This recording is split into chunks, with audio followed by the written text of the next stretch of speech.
사랑하는 성도 여러분, 수요 예배 고린도전서 13장 강해. 오늘은 사랑은 시기하지 않습니다. 이 지독한 시기심에서 벗어나는 길이라는 주제로 하나님의 말씀을 증거합니다.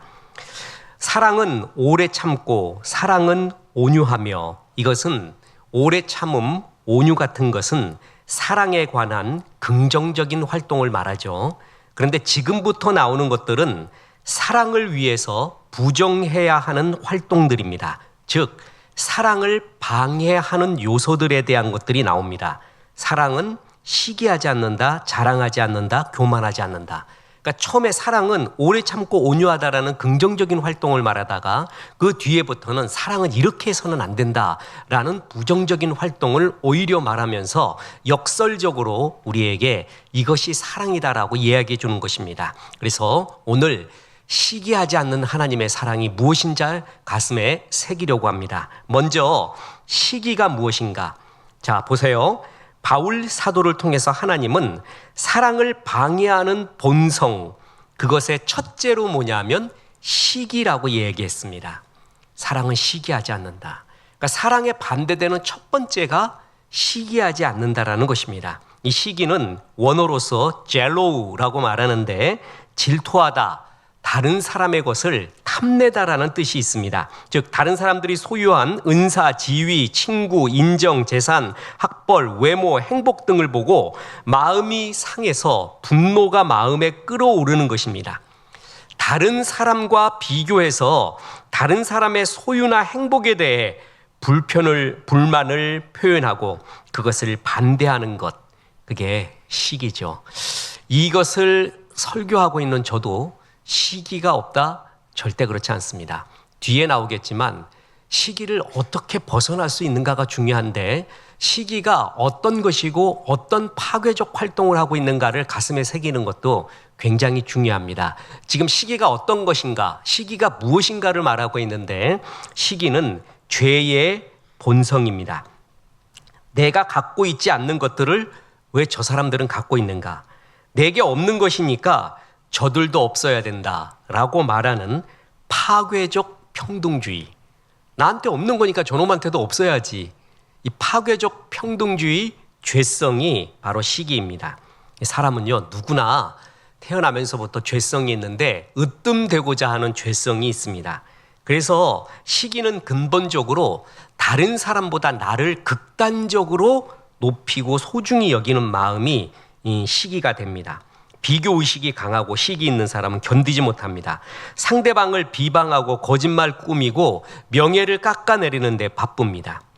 그래서 시기에 빠지잖아요. 그러면 남이 슬퍼할 때 은근히 기쁩니다. 그리고 남이 기뻐할 때 속이 뒤틀립니다. 그리고 이 시기 있으면요, 많이 가진 자나 못 가진 자 모두에게 있다라는 것입니다. 고린도 교회는 은사가 많은 교회였습니다. 많이 받았다라는 것이죠. 그런데 자기 은사에 감사하지 않고 서로 투기하며 물어뜯고 누가 제일 크냐라는 갈등이 심했었습니다. 그러니까 많이 가지나 안 가지나 시기심은 다 있다라는 것이죠. 그래서 옛날 부흥사님들은 이 시기심에 대해서 이야기할 때요, 바닷개 이야기를 많이 합니다. 저는 실제로 그런지는 모르겠는데 옛날 목사님들이 그 얘기를 많이 했습니다. 이 바닷개를 통에다가 넣어두면 뚜껑을 닫을 필요가 없다라는 거예요. 왜냐하면 한 놈이 기어 올라가서 나가려고 하면 뒷놈이 가만히 안 내둔대요. 어떻게든 끌어내린대요. 그래갖고 한 놈도 결국은 못 올라간다고 이야기합니다. 그런 곳이 있습니다. 참 그런 문화에 젖어 있으면은요, 정말 피곤합니다. 학교에도 보면요, 제가 신학생들한테도 가르칠 때도 그렇고 후배들한테도 그 이야기를 했습니다. 내가 모자르면은 기도하고 채워야 되는데요, 능력도 길러야 되는데요, 내가 모자른 것 때문에 저 사람을 깎아내려서 나와 평등되게 하려고 하는 것이 굉장히 강한 사람들이 있습니다. 그래서 만약에 신학교의 학생들의 문화가 시기가 가득하잖아요. 그럼 절대 축복하지 못합니다. 어느 누구도 다 씹는 대상이 됩니다. 그래서 다 깎아내리는 문화가 되면은요, 그 사실 열등감의 표현이거든요. 그러면 거기서 인재가 나오지를 못합니다. 항상 상처를 당하게 됩니다. 그래서 우리가 그러지 말자. 그러면서 축복해주고 높여주자 그러는데 그게 그렇게 쉽지 않다라는 것입니다. 시기는 또한 탐욕과 관계가 있습니다. 그러니까 시기가 왜 있냐 하면은 탐욕이에요. 탐욕 때문에 나오는데 십계명의 마지막 계명은 내 이웃의 것을 탐내지 말라고 했죠. 그래서 성경은 이 시기를 탐심과 연결을 시킵니다. 탐심 때문에 시기가 나오고요. 성경은 탐심은 우상 숭배라고까지 이야기했습니다. 보세요. 골로새서 3장 5절에 보면 그러므로 땅에 있는 지체를 죽이라. 곧 음란과 부정과 사욕과 악한 정욕과 탐심이니 탐심은 우상 숭배니라. 그러니까 남의 것을 굉장히 탐하고요.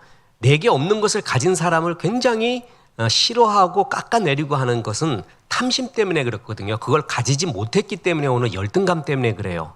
근데 그런 탐심은 성경이 뭐라고요? 우상 숭배라고 이야기했습니다. 이 시기는 기본적으로요. 하나님이 내게 주신 것에 대해 만족하지 못하는 마음에서 나옵니다. 시기하는 사람은 그래서 하나님이 주신 것을 누리지를 못합니다. 참 좋은 걸 주셨음에도 불구하고 그걸 누리지 못하고 남이 가진 것에 온 목숨을 다 겁니다.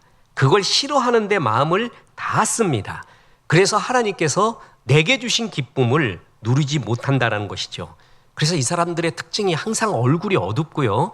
염려와 근심이 가득한 것을 볼 수가 있습니다. 그래서 내게 없고 네게 있다라는 것 때문에 남을 미워합니다. 그리고 어떻게든 깎아내리려고 하고 있다는 것입니다. 그래서 필 라이큰이라는 신학자는 시기는 다른 사람의 성공을 보고 느끼는 고통이고 다른 사람이 잘 되는 것에 대한 분노, 나아가 그것을 파괴하게픈 욕망이라고 지적을 합니다. 그래서 야고보서 3장 16절에 보면 시기와 다툼이 있는 곳에는 혼란과 모든 악한 일이 있습니다. 여러분, 시기하는 것을 그냥 애교 정도로 생각하지 마십시오. 사랑에 정반대되는 첫 번째로 하나님은 사랑은 시기하지 않는다고 했습니다. 시기하는 사람은 사랑하지를 못합니다. 두 번째로 시기의 파괴성을 말씀드리려고 합니다.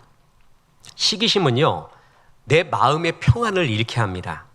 그리고 마귀의 도구가 되게 만들어버립니다. 시기하는 사람은 탐심 때문에 그랬다 그랬죠. 물욕, 명예욕, 성공욕이 그에게 가득 있습니다. 보면 시기가 강한 사람의 특징이 욕심이 많아요. 탐심이 많이 있다는 것입니다. 뭐 그 사람 그거 있으면 잘하는구나 그러면 되는데요. 내게 그것이 없다라는 것이 너무 괴로워요.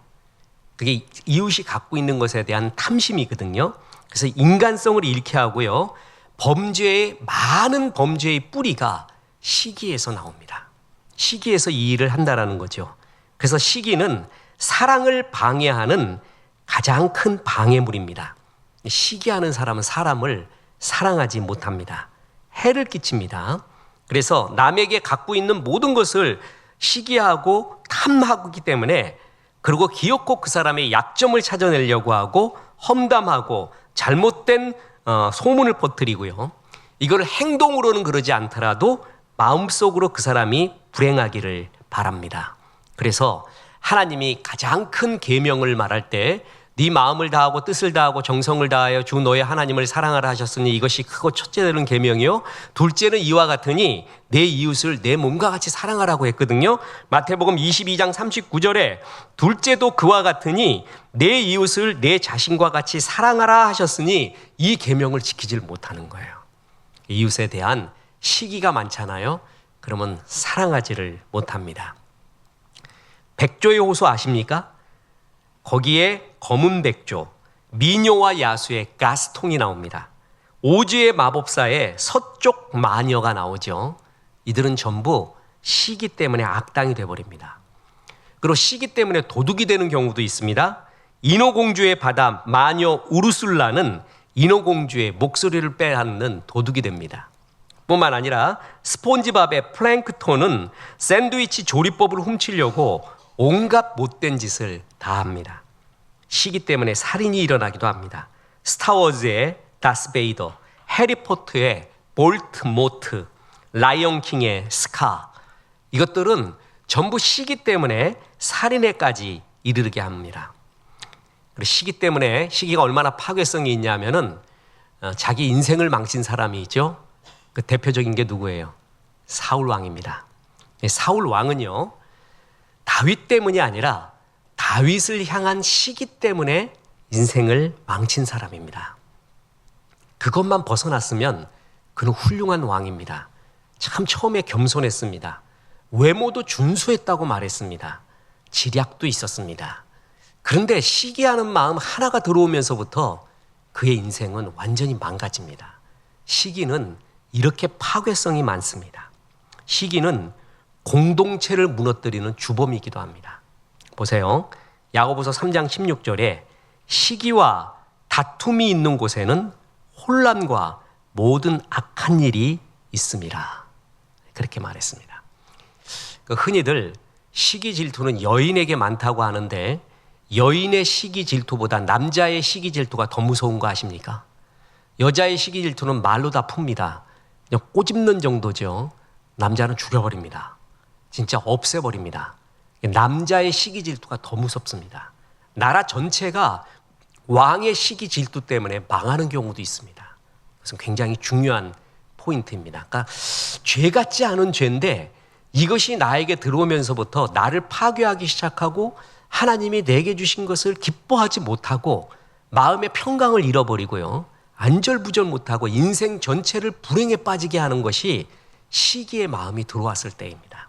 그래서 이것은 사랑하지 못하는 마음이고 벗어야 됩니다. 보십시오. 예수 그리스도를 왜 유대인들이 죽였는가? 여러분 기대하십시오. 로마서 성경 공부 때도 말했는데 지금 유대인에 대해서 특강을 1시간짜리를 준비합니다. 사진과 동영상 모든 걸 동원해서 유대인의 과거부터 지금에 이르기까지 지금을 해석하기 위하여 그리고 신앙적으로 유대인이 얼마나 중요한 위치에 있는가. 그렇다고 해서 Back to the 예루살렘 같은 걸 주장하는 것은 절대 아닙니다. 그것을 준비하고 있습니다. 그래서 굉장히 공부를 하고 있고 유대인은 사실이요 참 비참한 역사입니다. 그러니까 유대인이 막 미국을 지금 지배하고 있잖아요. 그렇게 된 이유가 이렇게 안 하면 자기들의 생존을 못하기 때문에 그래요. 특히 유럽에서 얼마나 핍박받았는 줄 아십니까? 일만 터지면 유대인 다 때려 죽였습니다. 전염병 돌 때도 유대인 때려 죽이고요. 십자군 때도 십자군 전쟁 일으키려니까 돈이 없잖아요. 그러니까 유대인한테 다 꿉니다. 그러고 나서 유대인 또 다 때려 죽여요. 유대인이 어떤 길드 같은 노동조합에 들어가지 못하도록 만들어요. 그러니까 유대인이 할 수 있는 게 뭐냐면 돈 갖고 사채놀이밖에 할 수가 없었어요. 고리대금. 그거밖에 할 수가 없습니다. 그 셰익스피어 베니스의 상인 나오잖아요. 그게 4차 십자군 전쟁 당시에 그 베니스 상인 거기에 나오는 유대인 고리 사채업자 중세를 지배하고 있었거든요. 그들은 그거밖에 할 수 없어서 한 것이지 그들이 그 돈을 좋아해서 한 게 아니라 먹고 사는 게 그 길밖에 없었어요. 어떤 제조업도 못하고 어디도 안 끼워줬어요. 그래서 그들은 돈을 갖고 해야겠다라고 강하게 뭉친 것이에요. 그러니까 내가 보기에는 세계의 종족 중에서요 유대인만큼 핍박 많이 당하고 학살 많이 당한 데서는 없습니다. 거의 없습니다. 그만큼 유대인의 입장에서만 보면 진짜 이가 갈리는 일이에요. 이가. 그 역사를 보면요 피해 역사예요. 정말 불쌍해 죽겠을 정도예요. 이게 하나님이 택한 선민이 맞는가 할 정도로 아주 어디 가서든 계속 두들겨 맞았습니다. 그러니까 강하게 뭉친 거죠. 아주 지금. 그래서 그들의 의미가 무엇인가? 그 유대인이 왜 유럽에서 핍박받았는 줄 아십니까? 예수님을 죽였기 때문에 그래요. 뭐라 그러냐면은 바라바를 놔줄까? 예수님을 놔줄까? 라고 얘기했더니 바라바를 놔주십시오라고 했잖아요. 그리고 그 핏값이 우리에게 주십시오라고 얘기했어요. 예수를 죽인 핏값을 우리에게 주십시오. 이랬단 말이에요. 그래서 유럽 사람들이 특히 기독교인이 되게 싫어했고 유대인 히틀러는 뭐냐 하면은 니네가 그 예수를 죽인 핏값을 너희에게 주라고 했지 내가 그것을 실행하고 있는 선지자다. 이렇게까지 표현을 합니다. 그래서 내가 그걸 너한테 하고 있는 거야. 너희는 그 핍박을 받아도 당연해. 이러한 말도 안 되는 신학적 굴레를 씌워서 이야기하고요. 대명분을 쌓고요. 그래서 아무튼 예수 죽인 자라 그래갖고 맨날 두들겨 맞아요. 그러니까 로마가 313년 콘스탄틴 대제의 밀라노 칙령 이후로 기독교가 공인되잖아요. 그러니까 유럽은 이제 정말 죽일 놈이 누가 된 거예요. 유대인이에요. 예수 죽인 유대인들을 다 때려 죽이는 거예요. 그 역사가 이제 일어났죠. 그런데 성경에서는요, 이 유대인 지도자들이 왜 예수를 죽였느냐라고 하면은 이유를 분명히 말하는데 마태복음 27장 18절에 나옵니다. 보세요. 이는 그가 그들의 시기로 예수를 넘겨준 줄 알미더라. 유대인 지도자들이 예수를 시기했습니다. 예수님은요, 분명히 유대인 지도자, 랍파이들, 랍비들, 바리사인, 서기관, 이들 사두개인 앞에 예수님이 메사이아, 메시아라는 것을 보여주었습니다. 뭐냐 하면은요, 교리적으로 보지 않고요, 유대인들 지도자, 성경을 아는 사람은 분명히 알고 있는 게 메시아만이 할 수 있는 기적이 있어요. 그 중에 하나가 뭐냐면 죽은 자를 살리고 또한 완전히 눈먼 자를 뜨게 하는 것은 메시아만 할 수 있는 기적이었어요. 다른 박수무당도 비슷한 기적은 했어요. 근데 그 두 개만은 못했습니다. 전부 가짜였죠. 만약에 한다 그래도요, 두 개만은 절대 못합니다. 저는 그때 100만 불 쇼인가요? 100만 불 쇼라는 것을 SBS에서 했습니다. 거기서 이 사람은 뭐냐면 마술사를 검증하는 사람이에요. 이름이 생각이 안 나는데 구글 검색하면 유튜브에도 바로 나옵니다. 캐시 100만 불을 딱 걸어놓고 내 눈앞에서 기적을 행하면은 이 캐시를 가져가십시오 이랬어요. 그런데 이게 3회 하고 난 다음에 없어진 거 아세요? 3회 하고 없어졌어요. 아무도 기적을 못 행해요. 이 사람이 때려잡은 사람이 누구냐 하면은 유리겔라라고 아세요? 유리겔라가 이것은 마술은 쇼다 그랬으면 되는데 쇼가 아니라 진짜처럼 말했어요. 댄 브라운이 다빈치 코드를 찍을 때 이거는 픽션이다 그러면 되는데 마치 팩트처럼 말한 게 문제였듯이 유리겔라도 이건 마술 쇼입니다 그러면 되는데 진짜처럼 말한 거예요. 이게 자기 진짜 기적을 일으키는 것처럼. 그래서 이 사람이 깨버렸습니다. 그래서 유리겔라 고소에서도 이기고요. 유리겔라가 마술이지 전 기적이 아니다라는 것을 이렇게 보여줬죠. 예를 들어서 숟가락 같은 거 있잖아요. 숟가락을 막 이렇게 해가지고 이렇게 하니까 막 꼬부러지잖아요. 이렇게 무지하게 하고 나온 거래요, 그게. 그래갖고 손으로 잡고 있고 요걸로 이렇게 눌러갖고 휜 거예요. 근데 그런 거를 갖다가 예를 들어 숟가락 휜다 그러면 이 사람은 홍길동이라고 해봅시다. 홍길동이 자기 숟가락을 줘요. 이걸로 해보라고. 네가 갖고 온 거 하지 말고 이걸로 해보라고. 그렇죠. 또 여기에 뭐 자기 몸은 좌석이래. 그래서 여기에 뭐 다 붙는데 뭐가. 그러니까 붙니 그러면 다음에 그 사람 데리고 와갖고는 다 깨끗하게 닦여요. 다시 수건으로 닦아. 그럼 하나도 안 붙어. 그게 뭔가 지금 바르고 나와든가 또 형광등 불도 안 들어오는데 딱 손만 대면 불 켜져요. 그런 거 또 이렇게 봐갖고 자기 몸이 좌석이래요. 그래서 나침반 돌리는 거 또 뭐 이렇게 투시한다 그래갖고 뭐 칠판에서 다 보는 거 무슨 글자인 거. 그 사람이 딱 나오니까 자기가 이제 눈 가리고 그걸 알겠대요. 그랬더니 이 홍길동이 그러세요? 그러더니 자기가 갖고 온 그 뭡니까? 안경. 그걸 씌워줘요. 하나도 못 맞히죠. 하나도. 다 가짜였어요. 가짜. 전부 속이는 거였어요. 그래서 자기가 한 건이라도 나한테 보여주면은 100만 불 캐시 가져가라 그랬단 말이에요. 그런데 한 명도 그걸 못해서 3회 때 없어져 버렸습니다. 이런 거 보면 이 세상이 참 웃기죠.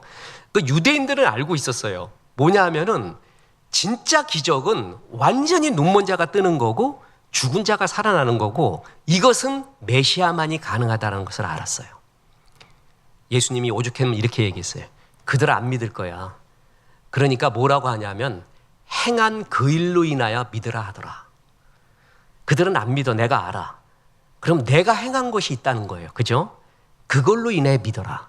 그 행한 것 중에 뭐예요? 눈먼 자가 뜨고 죽은 자가 살아났어요.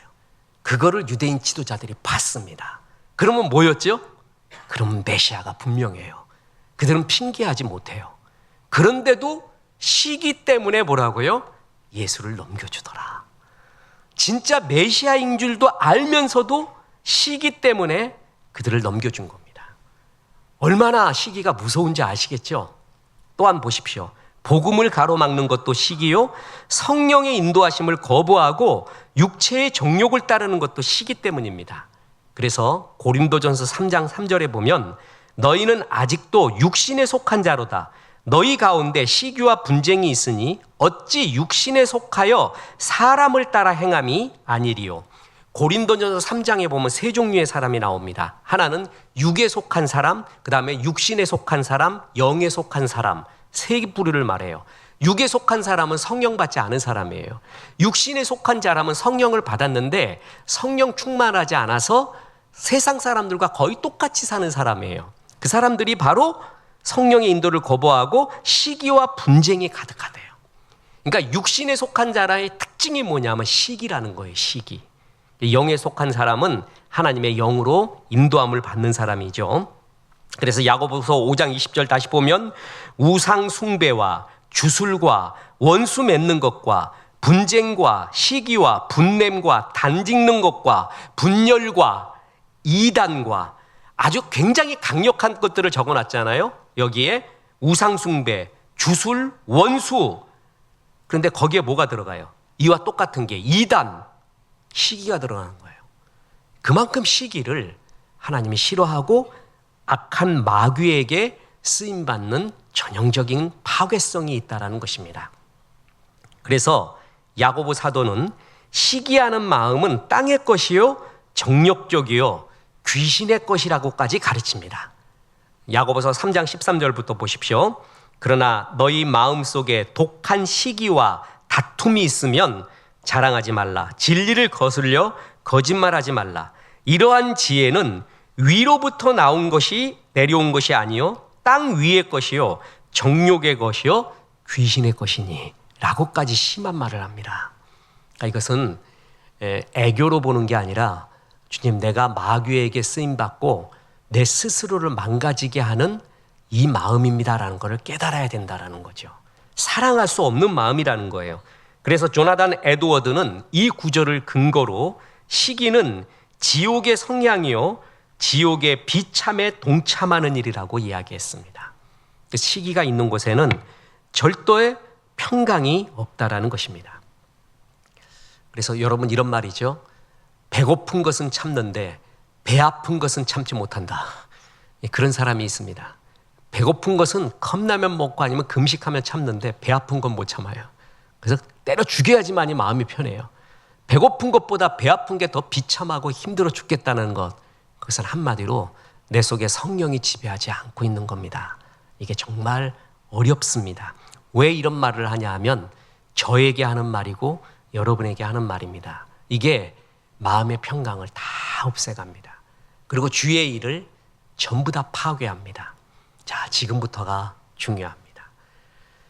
시기는 탐심입니다. 죄의 본성이고 사랑을 거슬리는 거고 이웃 사랑을 못하는 거고 예수님까지 죽이고 또한 공동체를 파괴하고 내 인생을 망칠 수도 있고 내 마음에 평강까지 없어지는 파괴성이 있습니다. 그런데 어떻게 이 시기심을 벗어날까요? 두 가지입니다. 하나는 예수 그리스도의 마음을 본받아야 됩니다. 이게 답입니다. 자, 보세요. 로마서 5장 5절에 소망이 우리를 부끄럽게 하지 아니함은 우리에게 주신 성령으로 말미암아 하나님의 사랑이 우리 마음에 부은 바 됨이니. 저는 이 구절을 로마서에 있는 여러 구절 중에 그렇게 좋아합니다. 하나님의 사랑이 어디에 부은 바 됐다고요? 우리의 마음에. 이걸 믿으십시오. 그리고 시기와 악한 마음이 일어날 때 성령님, 제 안에 계신 거 압니다. 제 안에 하나님의 마음을 부어 넣어줬다고 했으니까, 하나님의 사랑이 내 마음에 있다고 하니까 주의 사랑이 더 커지시옵소서. 마음에 두 가지 늑대가 있거든요. 착한 늑대와 나쁜 늑대예요. 착한 늑대에게 밥을 주세요. 나쁜 늑대에게 밥 주지 마십시오. 그놈이 더 커집니다. 자꾸 그거로 곱씹지 마세요. 그러니까 복 있는 사람은 악인의 뭐라 그랬어요? 꾀를 좇지 않는데요. 그 생각을, 마음을 계속 쫓아가지 않는데요. 분명히 복 있는 사람도 악한 마음에 들 경우가 있습니다. 근데 그게 둥지를 못 들게 해야 돼요.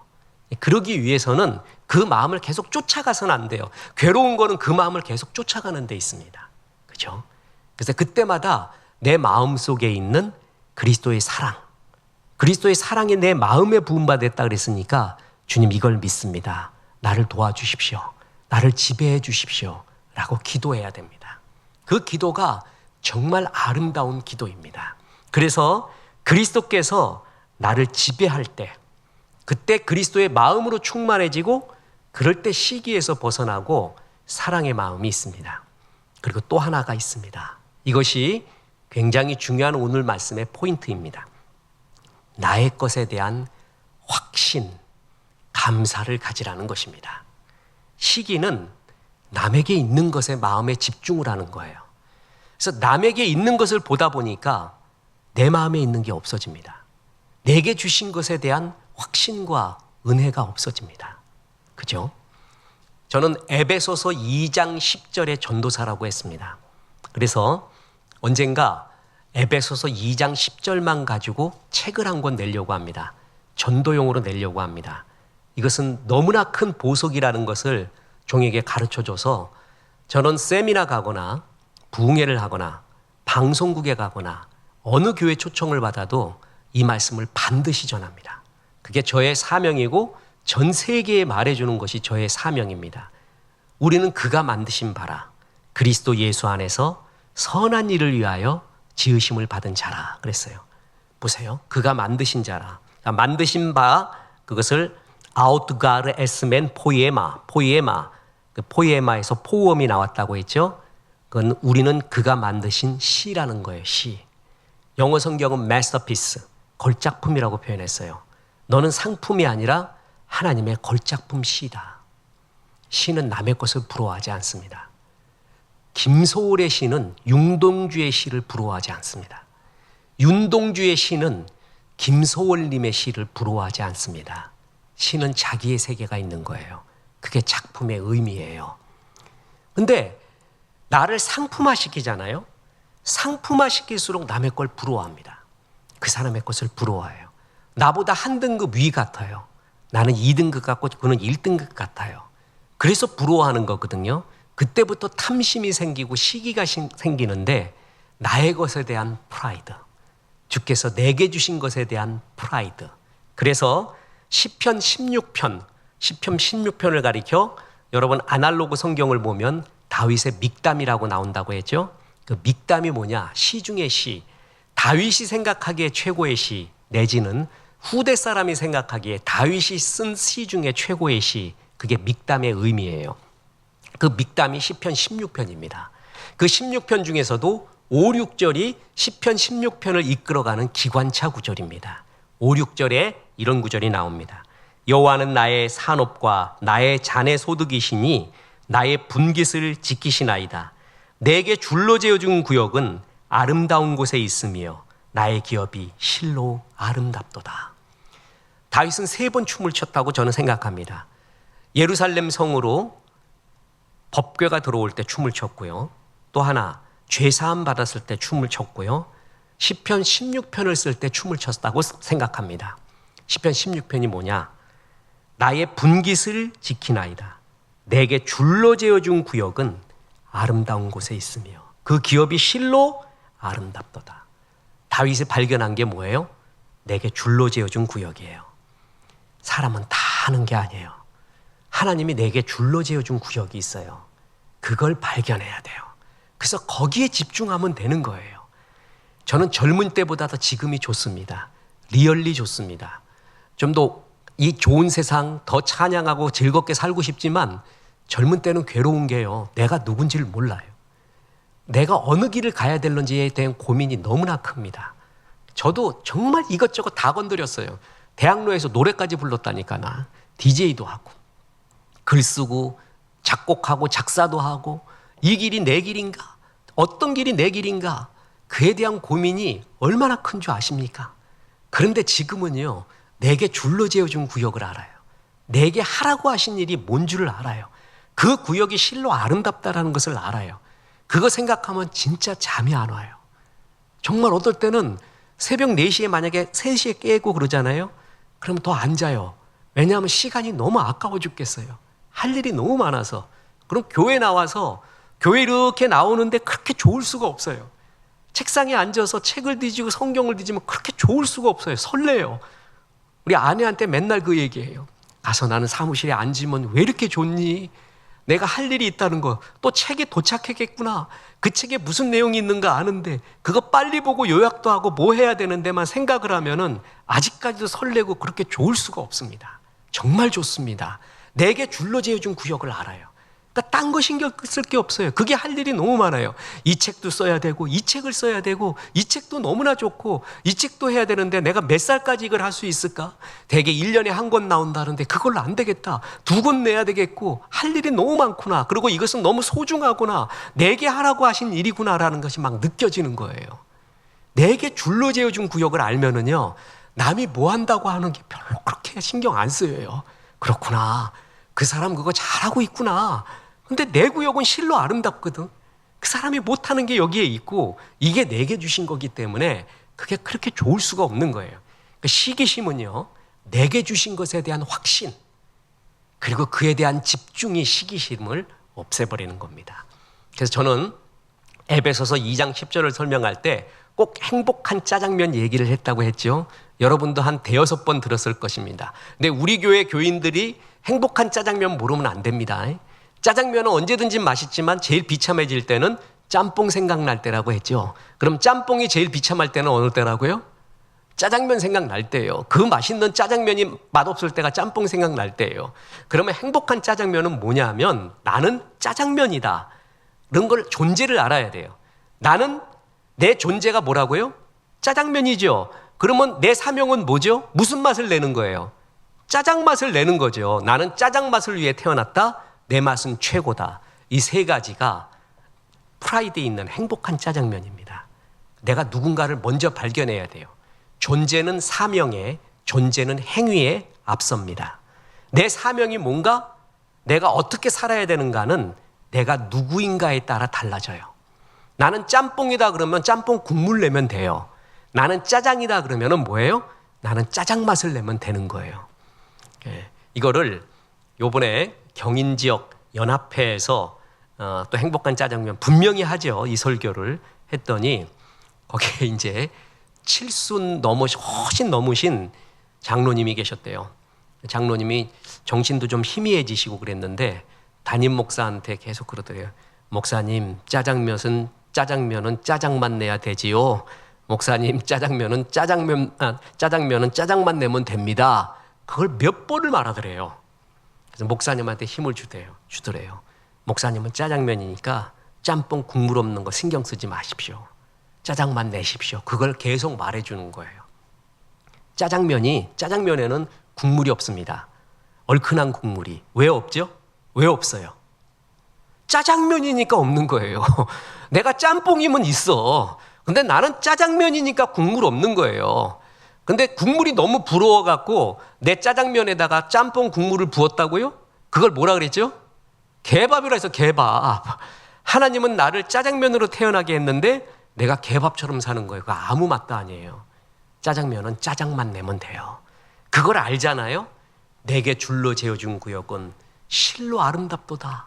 내 기업이 아름답도다 알면은요, 남을 시기하지 않습니다. 그러면서 짬뽕을 축복합니다. 짬뽕아, 너 국물 정말 맛있더라. 내가 정말 인정한다. 그런데 말이야, 짜장면 맛도 정말 좋다. 아니, 우리 옛날 어렸을 때, 가난했을 때 졸업하고 나면 다 짜장면집 갔잖아. 짬뽕집 가지는 않았다. 그리고 짜장면집도 짜장면 짬뽕이라 그러지 짬뽕 짜장면이라고 그러진 않아. 짬뽕아, 너 정말 훌륭하지만 내 맛도 최고다. 그런 여유가 생겨요. 여유. 내 것에 대한 확신, 내게 주신 것에 대한 감사가 있잖아요. 그러면 그때부터 시기를 벗어난다라는 것입니다. 이게 정말 중요합니다. 내 것에 대한 프라이드와 확신이 없기 때문에 나에게 없는 저 사람을 자꾸 깎아내리려고 해요. 그래서 낮은 수준으로 평준화되기를 원해. 니캉네캉 다 나쁜 놈, 다 낮은 놈으로 만들어버려야 편한 거예요. 그게 시기요, 탐심이요. 탐심은 우상숭배요. 그걸 가지고 그 시기 갖고 예수님까지 죽인 거예요. 하나님의 역사까지. 이렇게 시기는 안 좋은 것이고 이것을 이기는 방법이 뭐라고요? 나의 것에 대한 확신입니다. 달란트 비유에 보면은요, 5달란트 받은 사람은 절대 자기를 뻐기지 않았습니다. 2달란트 앞에서요, 우월감을 나타내거나 뻐기지 않았습니다. 그리고 2달란트 가진 자도 5달란트를 부러워하지 않습니다. 자기 일을 묵묵하게 합니다. 1달란트 받은 자만 뭐라 그러냐면 우리 주인은 굳은 자라, 인색한 자라. 이것을 준 자기 주인을 그렇게 말합니다. 1달란트 절대 작은 돈 아닙니다. 충분히 먹고 살고 자기 완성할 수 있는 돈임에도 불구하고 그것을 준 주인을 싫어하고 인색한 자라고 말할 정도였습니다. 그러면서 2이나 5달란트를 시기하는 거죠. 이런 사람이 역사를 못합니다. 이 시기심을 극복했던 사람이 위대한 인물이 되는 거예요. 다시 말합니다. 시기심을 극복은 어떻게 되느냐? 그리스도의 사랑이 가득해야 돼요. 또 하나, 나의 것에 대한 프라이드, 확신, 그것이 가득해야 돼요. 그때 시기가 없어지는 거예요. 그 대표적인 사람이 침례 요한입니다. 침례 요한은 예수님과의 사촌 사이죠. 6개월 먼저 났습니다. 그는 광야에 먼저 예수님보다 나갔어요. 제자들도 많았습니다. 심지어는 침례 요한은 박치기 설교를 즐겨했습니다. 이 독사의 스키드라 하는 그러한 박치기 설교. 저도 담임 목회를 하기 때문에 그 목회자들끼리 모이면 재밌거든요. 야, 이런 설교 3번 이상 하면 성도 다 뻗어버린다라는 게 박치기 설교입니다. 힘들어 죽겠는데 와갖고 맨날 회개하라 이 죄인들아부터 시작을 하면요, 참 한두 번은 듣기 좋아도 3번 이상 들으면 미칠 것 같아요. 나 여기서 좀 위로도 좀 받고 싶고 쉬고도 싶고 그러는데 맨날 그 소리 하면은요, 당신이 그 직장 생활에서의 괴로움을 알아? 응? 목사만 힘든 줄 알아? 사람들은 얼마나 힘든데, 나도 돈 벌기 위해서 얼마나 자존심 상하고 피 어린 생존 구조에 있는데 너희만 힘든 줄 알아? 성도들 다 그 생각하는 거예요. 자꾸 그 소리만 들으면 말이에요. 그래서 그렇게 박치기 설교가 괴로운데도 침례 요한은 맨날 그 설교만 한 거야. 요한이 사랑의 설교했는데 그거보다 침례 요한의 설교에 그런데 사람들이 더 몰려 들어갔습니다. 왜냐하면 요한은 진실했습니다. 그래서 그의 진실을 듣기 위하여 많이 가서 제자들도 많아졌거든요. 그때 예수님이 요한에게 침례 받으러 옵니다. 예수님도 참 겸손하시죠. 그래서 침례를 받고 났더니 역시 내공이 있는 사람, 선수는 선수를 알아보죠. 프로는 프로를 알아보는 거예요. 침례 요한의 제자들이 전부 예수님한테 무지하게 빠져나갑니다. 그럼 얼마나 괴로울까요? 여러분, 라이벌이라고 아세요? 라이벌이 LIV로 되지 않고 RIV로 되잖아요. 라이벌이. 그게 리버에서 나온 거예요. 리버가 뭐냐면 같은 강에서 만났다라는 거예요. 그러니까 같은 물에서 만난 사람들이 라이벌이지 다른 물에서 만난 건 라이벌이 아니거든요. 나는 누굽니까? 손흥민을 부러워하지 않아요. 손흥민 선수를 나는 시기하지 않아. 나하고 물이 달라. 나는 목사고 그 사람은 축구 선수야. 다른 강에 있으면 시기하지 않는데 같은 강에 있으면 시기하는 거예요. 그러니까 더 훌륭한 목사가 있다, 뭐가 잘한다 그러면 왠지 꼬운 마음이 드는 거예요. 왜 그래요? 같은 강에 있기 때문에. 그게 라이벌이에요. 근데 침례 요한과 예수님은 같은 강뿐만이 아니라 완전히 같은 강이었어요. 같이 제자들 만들고 또 제자 끌고 오고 이랬는데 내가 그냥 쎄 빠지게 만들었는데 제자가 다 빠져나가네. 예수님한테 얼마나 싫겠어요. 욕하고 싶겠고 이놈들아 막 이렇게 마음이 있을 수가 있잖아요. 그런데 빠져나가는 제자들을 향해 주님이 말합니다. 침례 요한이 말합니다. 요한복음 3장 30절. 그는 흥하여야 하겠고 나는 쇠하여야 하리라. 야, 어떻게 이렇게 말할 수가 있을까요? 침례 요한은 심지어 당신이 메시아가 아닙니까? 라는 얘기까지 들었어요. 그때 분명히 나는 메시아가 아니라고 딱 잘라 말아버립니다. 은유적으로도 말하지 않아요. 나 같으면 이럴 거예요. 당신이 혹시 메시아 아니에요? 그러면 그대가 생각한 것이 맞겠지요. 내지는 그냥 아주 인 것도 아니고 아닌 것도 아니고 말이에요. 내가 이거 회개했다니까. 삼겹살집에 갔는데 우리 윤수, 현수 있는 걸 보고 다 이렇게 먹고 있는 걸 보고 그 식당 주인이 그 연예인이라고 얘기한 거예요. 연예인. 저 분명히 연예인 왔다는 거예요. 난 나보고 그런 줄 알았더니 그 이제 애들 보고 그래서 사인 받으라는 거예요. 사인 좀. 누구냐고, 이름이 뭐지요? 제가 어디서 본 것 같은데. 그래서 나는 많이 봤지 않아요? 내가 이렇게 말하려고 그러는데 연예인이 분명하니까 아버님이시죠? 그래서 예, 그랬더니 연예인이라고 사인 받으려고 그래요. 그럼 내가 뭐라고 말해야 돼요? 아니에요. 쟤는 현수고 윤수고 한 놈은 군대 갈 놈이고 어떤 놈이고 이렇게 말해야 되는데 그걸 즐긴 거라니까. 내가 은근히 긴 것도 아닌 것도 아닌 것 같이 예, 뭐 이래가면서 은근히 즐겨요. 내가 끝나고 나서 이게 죄성이구나. 이게 바로 생각나는 게 침례 요한이 생각난 거예요. 요한은 딱 잘라서 난 아니랬어요. 나는 신들매도 풀지 못한다. 메시아하고 오는데. 아니래요. 난 즐겼단 말이에요. 그런 거를 은근히. 예? 침례 요한도 은근히 은유적 표현을 할 수가 있었는데 그는 하지 않고 딱 말해버립니다. 그는 흥하여야겠고 나는 쇠하여야 하리라. 정말 부럽습니다. 그 마음이 부럽습니다. 그러니까 주님이 침례 요한을 가리켜 뭐라 그랬냐면 마태복음 11장 11절에 내가 진실로 너희에게 말하노니 여자가 낳은 자 중에 침례 요한보다 큰 이가 일어남이 없도다. 제일 극찬입니다. 극찬. 뭐냐면 요한보다 큰 자가 없다. 사람 중에. 요한은 어떤 기쁨이 있었냐 하면은 나는 신랑이 아니야. 신부도 아니야. 신랑 신부가 기뻐하는 것을 보고 기뻐하는 들러리야. 이렇게 말해요. 누구나 주인공 되고 싶잖아요. 그런데 신랑 신부가 즐거워하는 것이 내 기쁨이야. 그 마음 정말 부럽습니다. 나는 내가 우두머리가 되고 싶은데 그는 그가 기뻐하는 것이 나는 너무나 좋대요. 그래서 여자가 낳은 자 중에 이런 자가 없다. 그는 정말 시기심이 없이 예수님의 꽃길을 만들어준 최고의 존재였습니다. 저는 예수님의 이 칭찬보다 침례 요한의 그 마음이 진실로 부럽습니다. 그런 사람이 또 있습니다. 바나바입니다. 저는 신약 성경에서 제일 존경하는 인물 누구냐 그러면 서슴지 않고 바나바라고 합니다. 바울도 유명해요. 두 바씨가 다 유명하지만 저는 일단 바나바가 존경스럽고 바나바가 있기 때문에 바울이 있는 것입니다. 바나바는 자기의 모든 것을 바울을 위하여 놔줍니다. 그래서 초대교회에는 바울 서신보다도 바나바 서신이 더욱더 유명했습니다. 그의 인격, 그의 사명, 그가 행했던 모든 일이 사람들이 정말 존중했습니다. 존경했습니다. 그런데 그 모든 존경을 바울에게 다 쏘아줍니다. 사람이 이럴 수 있냐는 거죠.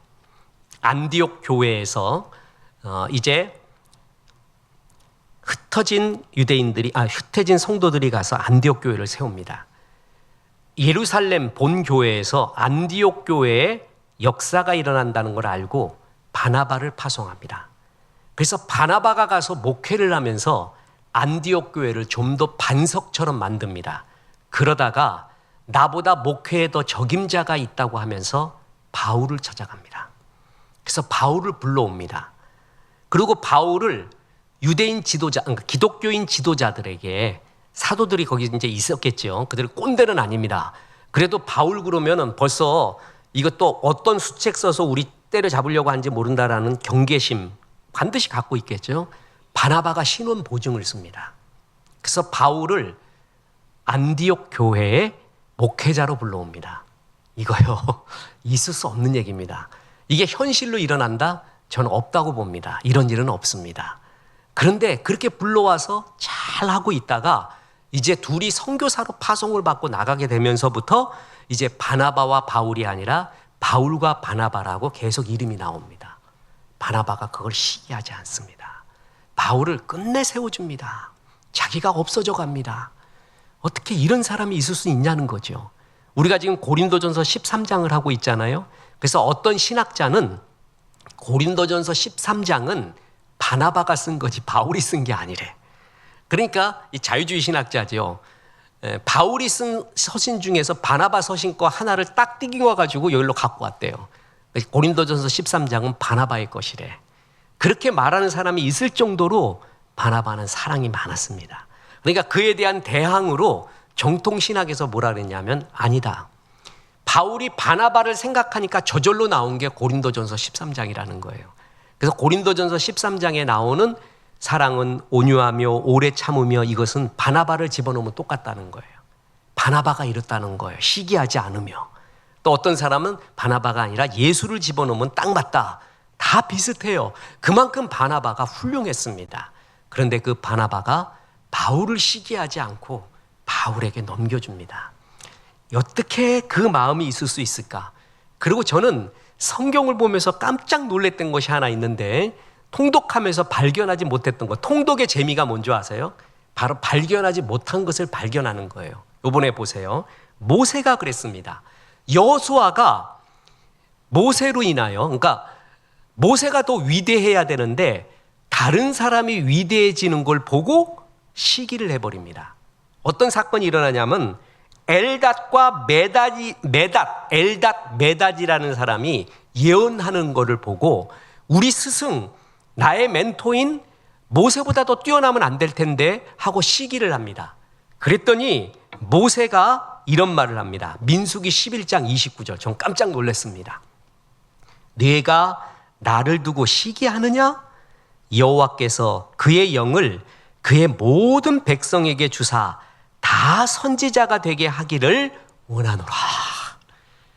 야, 그 엘사하고 엘닷과 메닷이 예언하는 거 그거 뭐 어떠냐?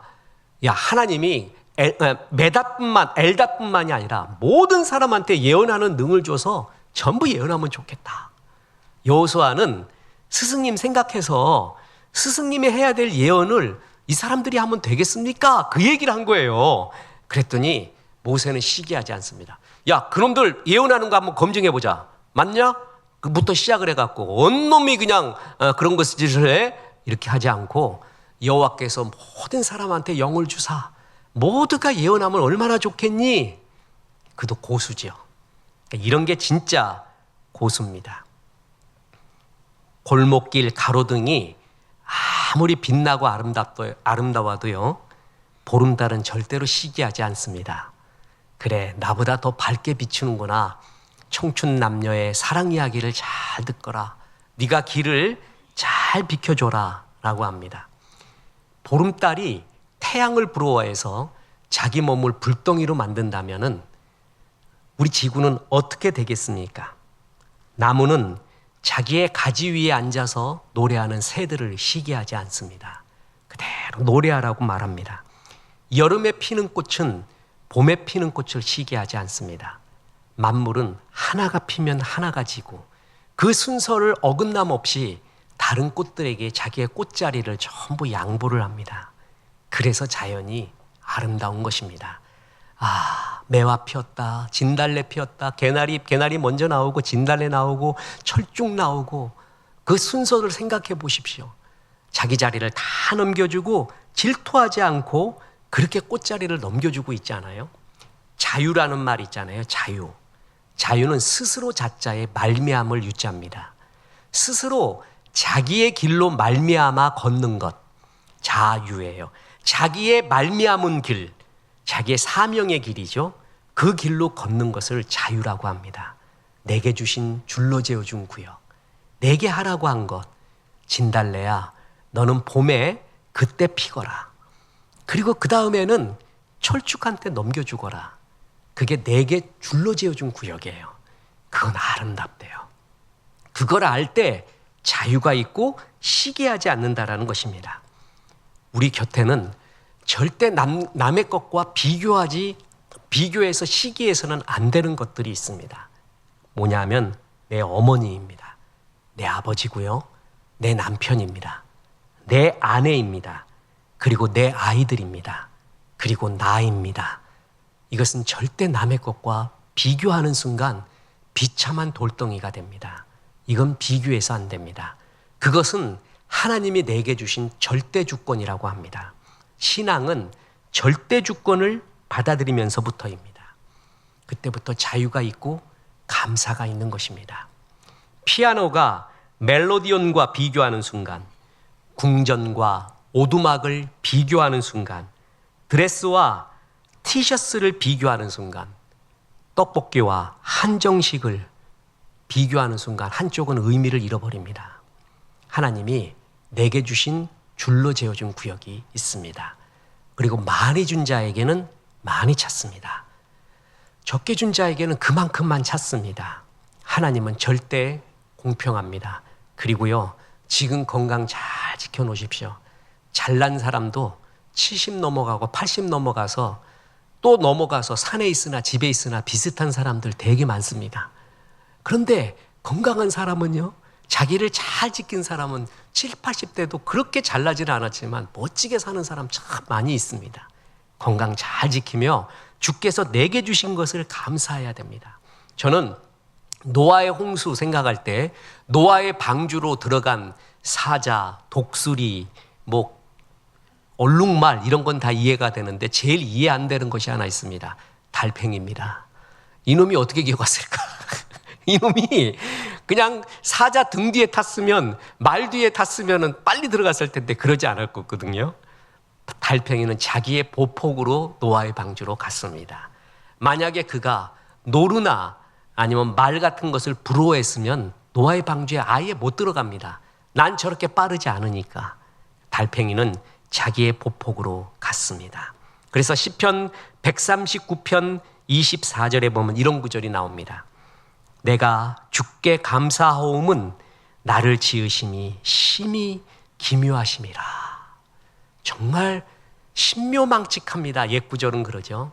나를 기묘하게 지었습니다. 이런 걸 느낄 수 있고 이 일을 할 수 있고 이렇게 할 수 있다니, 주께서 내게 줄로 지어준 구역은 참으로 아름답습니다. 나는 상품이 아닙니다. 하나님이 지으신 걸작품 시입니다. 라는 것에 대한 확신이 있을수록 남을 부러워하거나 탐심 가지지 않고 내게 주신 일에 집중할 수가 있는 것입니다. 저는 부끄러운 이야기, 목사님들의 이야기 하나 하고 이제 마칠까 합니다. 이것은 실화입니다. 영국 런던의 한때 세계 교회사에 기라성 같은 세 분의 목사님이 동시에 목회를 하고 있었던 사건이 있습니다. 하나는 침례교회 그 유명한 스펄전 목사님, 또 한 분은 그리스도교회의 마이어 목사님, 또 한 번은 웨스트민스터 교회의 캠펠 몰건 목사님, 기라성 같은 세 분이 동시에 런던에서 목회를 하고 있었습니다. 이들 중에서 선한 영향력이나 인기도가 좀 떨어져 가고 있는 분이 있었는데 그분이 마이어 목사님이었습니다. 마이어 목사님이 어느 날 자신의 일기에다가 이런 고백을 하며 글을 썼습니다. 왜 그런지 기도만 하려고 하면 스펄전과 캠펠 몰간에 대한 진토와 시기심이 자꾸만 일어난다. 아니, 내 목회해야 되는데 자꾸 그치들이 생각이 난대요. 그러면서 진솔한 고백이었습니다. 그래서 그는 깊이 기도했습니다. 그러면서 스펄전 목사님이나 캠펠 몰간 목사님을 칭찬하는 소리를 들으면서 그는 이렇게 기도했습니다. 하나님, 내 속에서 그 두 분을 시기하는 마음이 없게 좀 제발 도와주옵소서. 근데 그 마음이 안 없어지더라는 거예요. 그러고 나서 어느 날 기도하는 중에 주의 뜻을 깨달았습니다. 주님이 이렇게 말하는 것 같았습니다. 마이어, 너는 지금까지 시기하지 않게 해달라는 기도만 했지 스펄전 목사님을 위해, 캠펠 몰건 목사님을 위하여 축복 기도는 해보았느냐? 그런 음성이 들린 거예요. 그래서 그는 기도를 바꾸었습니다. 주님, 스펄전 목사님과 캠펠 몰건 목사님을 축복하셔서 그로 인하여서 많은 영혼이 주 앞에 돌아오게 축복하여 주옵소서 라는 것을 의지적으로 기도하기 시작했습니다. 그때 주님이 이 마이어 목사님의 마음을 변화시킵니다. 그리고 평강을 주십니다. 그 이튿날 그는 경건의 시간에 자신의 노트에 이렇게 적었습니다. 나는 이제 자유를 얻었다. 평안을 얻었다. 내 마음속에 기쁨이 샘솟는다. 평화가 넘친다. 나에게 이러한 자유와 환희를 가져다 주는 것을 내가 알지 못하고 나는 비판했다. 그리고 시기했다. 오 하나님, 나를 용서해 주신 것을 감사합니다. 이제 다시는 이 비판의 노예가 되지 않도록 나를 도와주시고 계속 사람들을 축복하며 살게 해 주옵소서. 하나님은 한 걸음 더 나가 축복하라고 했습니다. 역시 대가죠. 이런 마요 목사님이 정말 또 존경스럽습니다. 그래서 하나님께서는 이 시기가 이토록 파괴적인 힘을 가지고 있고 너에게 행복을 뺏어가고 열등감에 짓눌리게 하는데 그리스도의 사랑이 네 마음에 가득하게 기도하라. 그것이 그리스도는 축복하는 분이었습니다. 자꾸 축복 기도를 의지적으로 해야 돼요. 의지적으로. 그때 내가 더 커지는 겁니다. 내 마음을 지키는 겁니다. 그리고 내게 주신 것에 감사하십시오. 내게 주신 것의 위대함을 깨달아 가십시오. 내게 줄로 재어준 구역은 아름다운 곳에 있으며 나의 기업이 실로 아름답도다. 그것에 대해 아멘을 하고 거기에 집중할수록 시기할 틈도 없어집니다. 그리고 마음이 넉넉해집니다. 짬뽕아, 네 국물 정말 맛있다. 내가 인정한다. 특히 이렇게 춥고 어스름한 날 그 짬뽕 국물 먹으면 최고인 거 내가 안다. 근데 말이야, 내 맛도 정말 최고다. 짜장맛 정말 끝내줘. 이거 싫어하는 사람은 거의 없어. 나 짬뽕 싫어하는 사람은 봤어도 짜장면 싫어하는 사람은 거의 못 봤다. 내 맛도 최고야. 여유가 생깁니다. 그리고 축복해주는 마음이 생깁니다. 이렇듯 하나님이 내게 주신 것에 대한 감사, 특히 우리 젊은이들이 이걸 발견해 가야 됩니다. 이 비전을 발견해 나갈 때 그의 아름다운 젊은 시절을 꽃같이 지낼 수가 있다는 것입니다. 자, 끝으로 로마서 12장 15절. 즐거워하는 자들과 함께 즐거워해라. 우는 자들과 함께 울라. 우는 사람들과 함께 우는 건 쉽습니다. 근데 즐거워하는 자들과 함께 즐거워하지 못하겠습니다. 자꾸 시기가 납니다. 주님, 이 죄성을 용서하여 주시고 즐거워하는 자들을 함께 즐거워하고 축복할 수 있는 주의 마음을 나에게 주옵소서. 기도하고 기도하십시오. 그리고 내게 주신 것에 감사하고 집중하십시오. 그럴 때 시기가 없어지고 마음의 평화가 오고 내게 주신 하나님의 영광이 드러나게 될 것입니다. 이 귀한 시기 없는 사랑의 종 되기를 주 예수의 이름으로 축원합니다. 기도하겠습니다. 하나님, 사랑은 시기하지 않는다는 주의 말씀이 천둥같이 우리의 마음에 울립니다. 감사합니다.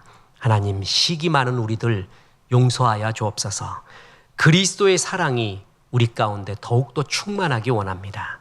그리고 주께서 우리에게 주신 것을 감사하게 도와주시고 내게 줄로 재어준 구역을 잘 발견하게 도와주시고 그 즐거운 길로 집중하게 도와주옵소서. 예수님의 이름으로 기도했습니다. 아멘.